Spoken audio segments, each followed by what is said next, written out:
Hi,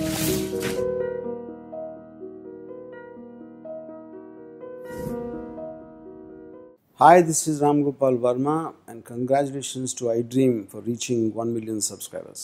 మీరు అంటే బీసీల గురించి దేశవ్యాప్తంగా వాళ్ళ స్థితిగతుల గురించి మీరు మాట్లాడుతున్నారు. మీరు తెలుసు national commission for backward classes NCBC ఉంది. ఎన్సీబీసీకి రాజ్యాంగపరమైనటువంటి హోదా మీ కాంగ్రెస్ ఎంతో కాలంగా ఉన్నప్పటికీ ఇవ్వలేదు. దాదాపుగా దానికి ఒక 30 సంవత్సరాల క్రితమే వేశారు. కానీ ఇటీవల కాలంలో మోడీ గారు దానికి రాజ్యాంగ హోదా కల్పించిన తర్వాత ఇవాళ బీసీలంతా కూడా బీజేపీకి మొగ్గు చూపే పరిస్థితి వచ్చింది. కారణం అంటే మీరు ఎన్సీబీసీకి రాజ్యాంగ హోదా కల్పించకపోవడంలో కాంగ్రెస్ పార్టీ అంటే యూపీఏ కానివ్వండి గతంలో కానివ్వండి ఎందుకు జరగలేదు? ఇవాళ మరి బీసీలందరూ మోడీ పట్ల బ్రహ్మరథం పట్టేటట్టుగా ఉన్నారు. దీనికి ఒక బీసీ లీడర్గా మీరేం చెప్తారు? చూడండి, దీనికి కారకులం కూడా మేమే. ఏది ఈ రిజర్వేషన్ కాన్స్టిట్యూషనల్ పవర్ ఇవ్వాలని ఎప్పటి నుంచి కొట్లాడుతున్నాం? ఆయనకు ఎప్పుడు తెలిసింది? ఉత్తరప్రదేశ్ తర్వాత బీసీలు ఎంతమంది ఉందో తెలిసింది. అప్పటిదానికి ఆయనకు తెలియదు. ఆర్ఎస్ఎస్ కాన్సెప్ట్ ఏమిటి? ఈ దేశంలో రిజర్వేషన్ ఉండదు అనేది వాళ్ళ కాన్సెప్ట్. అలాంటి కాన్సెప్ట్ ఉత్తరప్రదేశ్ తర్వాత ఆలోచన వచ్చింది. ఆ ఆలోచన ఇంప్లిమెంట్ చేసినోడు ఎవడు? హనుమంతరావు. కానీ ఇక్కడ మా నాయకులు సొమ్మొకంది సోకొకంది కష్టపడ్డది మేము, కాన్స్టిట్యూషన్ పవర్ గురించి కొట్లాడింది మేము, ఢిల్లీ చుట్టూ తిరిగింది మేము, ఎంపీల మీటింగ్ పెట్టింది మీరు. కానీ ఇక్కడ మా నాయకులు ఇక ఏం చెప్తాం, మాకు సిగ్గుపడేటట్టున్నది. వెంకయ్య నాయుడుకు సన్మానం చేస్తారండి. What why Venkaiah Naidu was responsible? Venkaiah Naidu any time has spoke about backward. అంటే హనుమంతరావు గారు ఒకటి చెప్పండి, అంటే మీరు సీనియర్ నేత, మీకు తెలియంది కాదు, ఎవరు ఈ ఉద్యమాన్ని నడిపారు ఎవరు చేశారని కాదు, ఎండ్ ఆఫ్ ది డే ఏ ప్రభుత్వం దాన్ని ఇంప్లిమెంట్ చేసింది అనేటువంటిది ముఖ్యం. కాదంటలేము. కాబట్టి ఇవాళ మోడీ గారు కానివ్వండి ఎన్డీఏ ప్రభుత్వం ఎన్సీబీసీకి రాజ్యాంగ హోదా కల్పించడంలో వాళ్ళు క్రెడిట్ తీసుకుంటే మీకు ఇబ్బంది ఏంటి? మాకు ఇబ్బంది అంటలేము, క్రిమినల్ తీసేయమంటున్నాం సార్. నేను I'm the first person I wrote a letter to Narendra Modi ji पहली मरतबा अच्छा काम करे, ये जमाने से हमारा एक థింకింగ్ था. ఇవాళ మీరు ఇచ్చిండ్రు. ఇంతకుముందు కులాలను యాడ్ చేయడం, కులాలను తీసేయడం. ఇంతకుముందు రెండు ఈశ్వరే కానీ అంతకు ఎంఎన్ రావు కానీ ఇదే బాధపడ్డారు. ఈ ఎన్సీబీసీ చైర్మన్ ఉండే లాభం కులాలను యాడ్ చేయడం, కులాలను తీయడం. కానీ నువ్వు చేసినావు అని అయితే క్రిమిలేర్ తీసేయమన్నావు. ఇప్పుడు మా ఓడు క్రిమిలేర్ గురించి మాట్లాడారండి.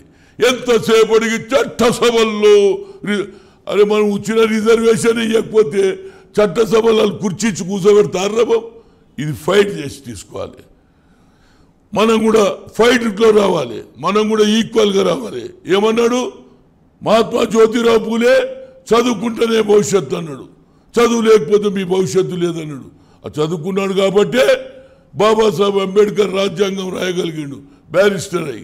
కనుక ఈనాడు బీసీ ఉద్యమం కానీ ఎస్సీ ఉద్యమం కానీ మైనార్టీ ఉద్యమం కానీ కలిసికట్టుగా ఫైట్ చేయాలి. ఒక్కరే కాదు, ఎస్సీ బీసీ ఎస్టీ మైనార్టీ నలుగురం కలిసి ఉంటే 15% పీపుల్ ఆర్ రూలింగ్. అదే నేను చెప్తున్నా, దాని మీదనే మీటింగ్ పెట్టబోతున్నా.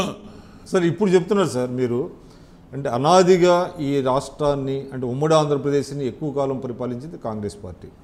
కానీ కాంగ్రెస్ పార్టీ అధికారంలో ఉన్ననాళ్ళు బీసీలకి పెద్దగా న్యాయం జరగలేదు. ఇవాళ కేసీఆర్ గారు కూడా ఎంబీసీ అనేటువంటిది ఒకటి కాన్సెప్ట్, మోస్ట్ బ్యాక్వర్డ్ క్లాసెస్ ఏదైతే తమిళనాడు తరహాలో తీసుకొచ్చినారు.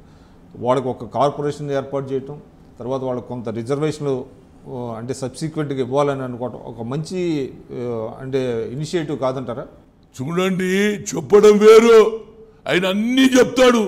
మాకు చెప్పాడు ఎగ్జిబిషన్ ఇస్తా అన్నాడు, అక్కడ హనుమాన్ వేంశాల ఇస్తా అన్నాడు. ఇంప్లిమెంట్ అయిందా? Exhibition is doing a good job. There is a lot of education institutes are running. Is Hanuman వేంశాల they are making a lot of sportsmen. ఏమిటి మీకు ఇచ్చేస్తా అన్నాడు, పిలిచిండు 3 ఏళ్ళే. అన్ని కథలు చెప్తే ఎట్లనండి? నేను అనేది ఏంది, నీ పక్కకు నీవు ఇచ్చినటువంటి క్యాబినెట్లో ఎంత పర్సెంటేజ్ ఉన్నదండి? నువ్వు ఏదో నేను చేస్తా, నేను చూస్తా, నీ కార్పొరేషన్ నీకో బిచ్చం పడేస్తా, నీకో గొర్రెలకో బిచ్చం పడేస్తా, ఆవులకో బిచ్చం పడేస్తా. కానీ బెటర్ దాన్ కాంగ్రెస్ కదా. బెటర్ దాన్ కాదండి, ఇది బెటర్ దాన్ కాదు. It is the political game. ఎట్లా గేమ్ అంటే మొన్న నువ్వు 2014లో గెలిచిన ఎలక్షన్ ఏంది చెప్పు? Sentiment election. తెలంగాణ కావాలని ప్రతి పౌరుడు, ప్రతి ఆడపడుచు, ప్రతి మా నాన్న, మా పెదనాయన, మా పిల్లలకు ఉద్యోగాలు వస్తాయట, తెలంగాణ అయితే ఆంధ్రలో వెళ్ళిపోతారని అందరినీ కేసిరు. రైట్? ఇవాళ ఏమైంది? నువ్వు ఎవరికి ఇచ్చినావు? ఇంటికో ఉద్యోగం ఇచ్చినావా? ఇది కూడా అట్లనే. ఈయన ఓట్ల గురించి బీసీ, ఎస్సీ, మైనార్టీలను ఎందుకు లాగుతున్నాడు? మైనార్టీలో 12% పాసిబుల్ అని చెప్పండి. రాజ్యాంగం ఒప్పుకుంటుందా? లేకుంటే నేను ధర్నా చౌక్లో జంతర్ మంతర్లో కూర్చుంటాను. నీకు ధర్నా చౌక్ ఆడ అవసరం, ఈడ మా దగ్గర ఇందిరా పార్క్ దగ్గర ధర్నా చౌక్ మాకు అవసరం. ఇవే చెప్తాడండి. బీసీలకు నేను చేస్తున్నా, ఎస్సీలకు చేస్తున్నా. నువ్వు రాజ్యాంగంలో నీకున్నటువంటి చేతిలో ఉన్నటువంటి పవర్ ఇవ్వకుండా నేను ఆ కార్పొరేషన్ ఇస్తా, గొర్రెలు ఇస్తా, బర్రెలు ఇస్తా, చేపలు ఇస్తా, కోళ్ళు ఇస్తా, ఇది కాదు. ప్రజలు ఏమనుకుని ఇందిరాగాంధీ అప్పటి నుంచి అందరికీ తెలిసిపోయింది. అప్పుడు స్టార్టింగ్ ఉండే ఇందిరమ్మ నిజంగా కూడా భూ సంస్కారం చేసింది. దున్నేవాడికి భూమి అన్నది, నాగలు ఇచ్చింది, బర్రెలు ఇచ్చింది. ఇంకా ఎన్ని రోజులు రా బాబు మాకు గొర్రెలు బర్రెల కంటే పెడతావు? మా పిల్లలు కూడా చదవాలనుకుంటున్నారు, మా పిల్లలు కూడా ఐఏఎస్ కావాలనుకుంటున్నారు, మా పిల్లలు కూడా ఐపీఎస్ కావాలనుకుంటున్నారు. అది నీ క్యాబినెట్లో ఎంతమంది ఉన్నారు? ఎందరికి స్వేచ్ఛ ఉన్నది? ఎందరు మాట్లాడుతున్నారు? రోజు పొద్దున్న లేపితే హరీష్, కేటీఆర్, లేకుంటే కవిత, వీళ్ళేనా? ఎవరన్నా తిట్టాలంటే ఓ జూనియర్ గారితో మమ్మల్ని తిట్టి దమ్ముంటే కేసీఆర్ మాట్లాడు. నేను అనేది ఏమిటంటే మాలో జాగృతి వచ్చిందండి. ఆనాడంటే దేశ స్వాతంత్రం రాన ముందు తెలివి లేకుండే, ఆలోచన లేకుండే, స్కూళ్ళు లేకుండే, కాలేజీలు లేకుండే, చదువు లేకుండే. కానీ మహాత్మా జ్యోతిరావు పూలే లాంటి నాయకుడు, మహాత్మా పుట్టి చదువుకుంటేనే మీ భవిష్యత్తు అంటే అంబేద్కర్ లాంటి వాళ్ళు వచ్చారు. ఆ తర్వాత ఇప్పుడు మాకు కూడా ఆలోచన వచ్చింది, సాఫ్ట్వేర్ వచ్చింది, హార్డ్వేర్ వచ్చింది, సెల్ ఫోన్లు వచ్చినాయి, టీవీలు వచ్చినాయి. మా పిల్లలు కూడా ఇంతకుముందు ఉస్మానియా యూనివర్సిటీలో కాలేజీలో చదివేటోళ్ళు ఎవరు ఉండరు? జయపాల్ రెడ్డి, యాదవ్ రెడ్డి, మల్లారెడ్డి, పుల్లారెడ్డి ఉందరు. ఏమా ఇప్పుడు లక్ష్మణ్ యాదవ్, ముదిరాజ్, మందకృష్ణ, మాది ఇలాంటి పేర్లు వస్తున్నాయి. అంటే ప్రజలలో మార్పు వచ్చిందా లేదా? నేను మీ లాస్యాని. Hello everybody, this is me Noel. 1 million subscribers reach అయిన శుభతరుణంలో నా శుభాకాంక్షలు తెలియజేస్తున్నాను. iDream 1 million subscribers ki reach ayindandi. Congrats to iDream Media on reaching 1 million subscribers. iDream Media on 1 million subscribers reach chesinanduku all the best and congratulations to you. Congrats iDream. Keep up the good work and continue to entertain.